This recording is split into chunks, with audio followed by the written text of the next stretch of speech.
Opisyal nang ipinakita ang wax figure ng Asia superstar na si Catherine Bernardo para sa Madame Tussauds sa Hong Kong. Tignan nga natin kung mukha bang katwin niya ni Catherine. Nasa frontline ng balitang yan, si News 5 Entertainment Correspondent Von Belinario.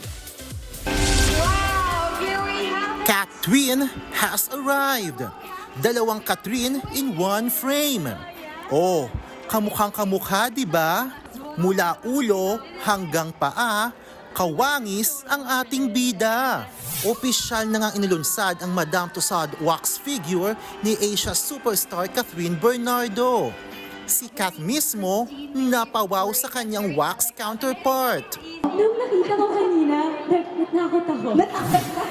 But not in a bad way, okay? I got scared because we look alike. Bruh, sabi ko talaga, oh my gosh, ganun pala yung feeling. Like, seeing yourself, seeing myself in flesh.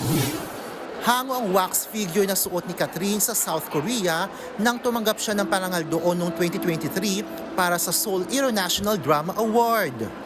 Alay ni Catherine ng wax figure sa kanyang fans at sa mga kababayan sa Hong Kong kung saan niya sinut noon ang Hello, Love, Goodbye. So, surreal, it's like a full circle moment. Until today, I couldn't believe it. So, I'm just happy that I get to share this moment with everyone. Siyempre, present sa event ang pamilya ni Catherine. Si Mami Min, naging emosyonal sa milestone ng Asia superstar. Wow, kamukha naman niya. And also thank you to Madame Tussauds Hong Kong for considering my daughter.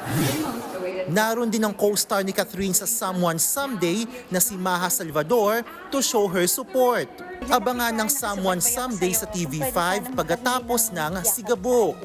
And speaking of Sigabo, mas mahirap pa sa barilan ang nakasagupa ng karakter ni Julia Montes na si Sam sa gitna ng delikadong misyon. Ang yabang naman nito. Ba? Akala mo kung sino ka maganda. Akala mo kasabang ka sa Tawagin niyo na yung security. Eksena!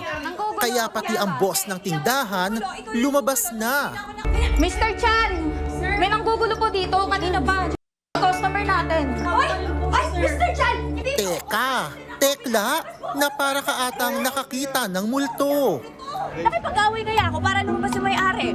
Oh, tapos ano? They confirm. Andun na. Nakita ko si Mr. Chan. Nakita mismo ng dalawang mata ko. Pero, Aba, nakatulong pa nga pakikipag-away ni Tekla. Ma-accomplish kaya nila ang misyon? Abangan yan sa Sigabo at 8 p.m. At simula nga sa July 27, back-to-back na ang Todo Max Primetime sa 5. Dahil pagkatapos ng balitaan sa Frontline Pilipinas, susunod na ang Sigabo, Someone Someday, at A Secret in Prague. Nagbabalita mula sa Frontline. Von Belinario, News 5. Mga kapatid, Jervy Wrightson po. Eto na nga. Para sa latest showbiz news at iba pang kay-alaman, mag-follow at mag-subscribe na sa social media pages ng News 5.